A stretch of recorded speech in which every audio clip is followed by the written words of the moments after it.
Pakistani players को IPL में लेना बंद कर दिया गया था, क्यों? क्या पाकिस्तानी प्लेयर्स अच्छा नहीं खेल सकते? क्या अच्छे बैट्समैन नहीं है, अच्छे बॉलर नहीं है, अच्छी फील्डिंग नहीं करते, ग्लोबल रैंकिंग में नाम नहीं है?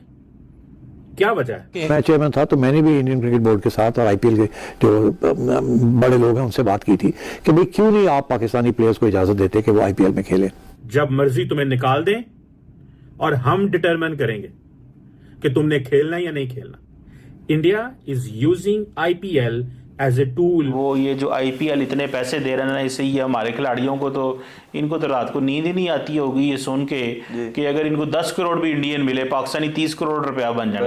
यहाँ 2 लाख 2.5 लाख डॉलर देते हैं पीएसएल के खेलने के लिए, वो 1 मिलियन से ऊपर देते हैं। तो आप खुद ही सोच लीजिए कि जिसने आईपीएल खेलनी है वो फिर पीएसएल तो नहीं खेलेगा। IPL has money but no talent. IPL से बॉयकॉट करो। नरेंद्र मोदी चला रहा है पीसीबी, वो हमारे सारे आपको पता पार्लियामेंटेरियन परेशान होगा। उसने कहा नरेंद्र मोदी के पीसीबी चला रहा है। उसने कहा बीसीसीआई को जो पैसे देगा आईसीसी को तो पाकिस्तान को मिलेंगे ना। तो ये चीज़ है। तो इसकी सबसे बड़ी रीज़न ये है क्योंकि आईसीसी इंडिया का है, ठीक है, और इंडिया से मतलब जितने भी वो लीग्स और वो उनके वो अपने डोमेस्टिक लेवल पे जो उनके प्लेयर्स होते हैं ना, वो उनको बहुत ज़्यादा हाइप देते हैं, और जो उनके फॉरेन प्लेयर्स आते हैं वो उनको भी बहुत ज़्यादा हाइप देते हैं क्योंकि बेसिक गेम है इनकी हाइप की। अगर वो जितनी ज़्यादा उनको प्रमोशन देंगे, जितना उनको प्रमोट करेंगे, उतना ही ज़्यादा उनका रेट एक्सीड करता जाएगा ऊपर की तरफ। वो कहते हैं हमें ज़रूरत ही नहीं है, हम इंटरनेशनल मीडिया के साथ डील करेंगे, जो हमें पैसे देगा, जो हमसे पैसे कमाएगा। वो कहते हैं क्यों पाकिस्तान को पैसे कमाने दें। मैं तो कह रहा हूँ आईपीएल से बाइकआउट करो। This is far-fetched। अच्छा आप नहीं, लेकिन why don't they do it? आप खुद ही तो उस दिन कह रहे थे एक शो में कि भाई उनको पैसे मिलते हैं इसलिए वो बात नहीं करते, तो अब वो क्यों करेंगे? मैं जरूर कह रहा हूँ, मैं अभी भी कह रहा हूँ उनको पैसा मिलता है आईपीएल से, जिसकी वजह से उनकी क्रिकेट बोर्ड के पास कमीशंस भी जाते हैं। लेकिन कहने का मकसद ये है कि उनको सजा के तौर पे ऐसे करो तो सही ना।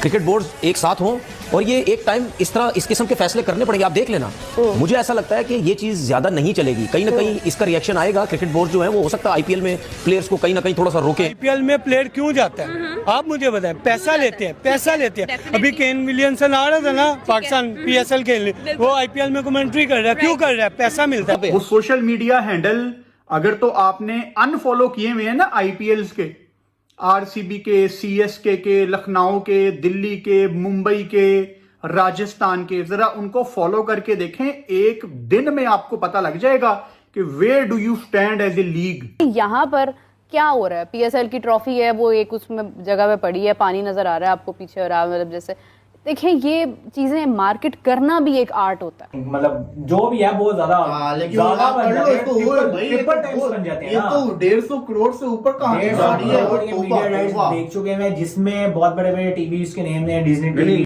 Where do you stand as a franchise? क्या कंटेंट है, क्या क्वालिटी है?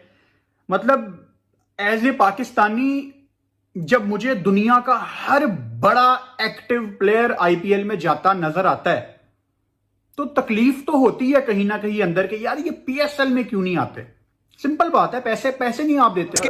शुरू करते हैं 2008 से, जब पूरी दुनिया में सिर्फ पहली दफा इंडिया ने ये रवायत रखी, ये रस्म बनाई कि हम एक लीग शुरू करने लगे इंडिया में, आईपीएल, इंडियन प्रीमियर लीग, जिसकी ब्रांड वैल्यू उस वक्त थी 300 से 400 मिलियन डॉलर उस वक्त जी, और आज उसकी ब्रांड वैल्यू है 16 बिलियन डॉलर।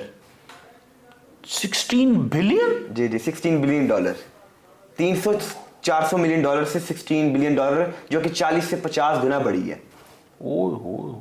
और उस वक्त चीमा साहब जो मीडिया राइट्स थे 2008 के, वो 1.026 बिलियन डॉलर के बिके थे उस वक्त जी, और अब जो है 6.2 बिलियन डॉलर के मीडिया राइट्स जो है बिके हैं इंडियन प्रीमियर लीग के। यही तो वजह हमारे मीडिया से वो कोऑपरेट नहीं करते। वो कहते हैं हमें ज़रूरत ही नहीं है, हम इंटरनेशनल मीडिया के साथ डील करेंगे, जो हमें पैसे देगा, जो हमसे पैसे कमाएगा। वो कहते हैं क्यों पाकिस्तान को पैसे कमाने दें? क्योंकि यार इतने अरबों डॉलर, तो ये तो आईपीएल तो मतलब इसको तो यार हमें उधार नहीं देते पीसीबी को या कोई पीएसएल को, ये कुछ हमें चीमा साहब बीसीसीआई फंड देते हैं आईसीसी को, वो हमें आगे मिलते हैं। नहीं यार, हम आईसीसी से लेते हैं, बीसीसीआई से हम नहीं फंड लेते। अगर कोई बीसीसीआई के अकाउंट से पाकिस्तान के अकाउंट में पैसे आए हैं तो मुझे दिखाओ। ठीक है, वो आईसीसी सबको देता है तो हमें भी दे दिया है, तो क्या हो गया? अच्छा भाई वो सबको देते हैं ना, बिल्कुल। कभी बीसीसीआई तो नहीं देते? बिल्कुल ऐसा ही है, फंडिंग तो बीसीसीआई करता है ना। बीसीसीआई करता है, किसको करता है? आईसीसी को। हमारा आईसीसी से ताल्लुक है, हमारा, हम क्या जाने बीसीसीआई को। अच्छा बीसीसीआई ना करे आईसीसी को, बिल्कुल भाई अगर वो नहीं करना चाहता तो ना करे। वैसे हमारी टीम ही ना हमारा पीसी भी ना बंद हो जाए अगर उन्होंने फंडिंग ना बंद की। वो मुझे रमीज राजा की बात नहीं बोलती, उसने कहा यार वो तो खाता खराब हो जाना है अगर उन्होंने पैसे। नरेंद्र मोदी चला रहे हैं पीसीबी, वो हमारे सारे आपको पता पार्लियामेंटेरियन परेशान होकर उसने कहा नरेंद्र मोदी के पीसीबी चला रहे हैं।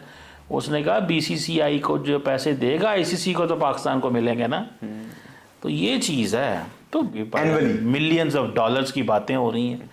इधर हमारे पास जो है ना वो बातें हो रही हैं रुपए की, और वो रुपया जो भारत से बहुत ज़्यादा डीवैल्यूड है, और वो आपस में डॉलरों में बात कर रहे हैं। ऐसे ही है। हो अच्छा आगे ये थी। और चीमा साहब देखे प्लेयर्स, अब उनने वो दुनिया के जो टॉप के प्लेयर्स उन्हें वो खरीदने हैं, पैसे देते हैं टका के। वो ऋषभ पंत 27 करोड़, पाकिस्तानी 80 करोड़ प्लस बन रहा है। स्टार्क चीमा साहब, ऐसे मजे की बात तो ये जो मिचेल स्टार्क हैं पिछले साल उन्होंने लिए थे 24.75 करोड़। अच्छा, इस दफा उन्हें वो 11.75 करोड़ में बिके। उन्होंने कहा कि ठीक है एक दफा तुम ज्यादा दिए हैं, अगली दफा उन्हें कम दिए हैं, कम बिडिंग हुई है उसके बारे में। उन्हें अपने इंडियन प्लेयर को आगे निकाला। वेंकटेश अय्यर उन्हें मिले हैं जी 23.75 करोड़। श्रेयस अय्यर 26.75 करोड़। इंडियन प्लेयर्स को ज्यादा बड़ी बिडिंग कर रहे हैं इंडियन प्लेयर्स के लिए।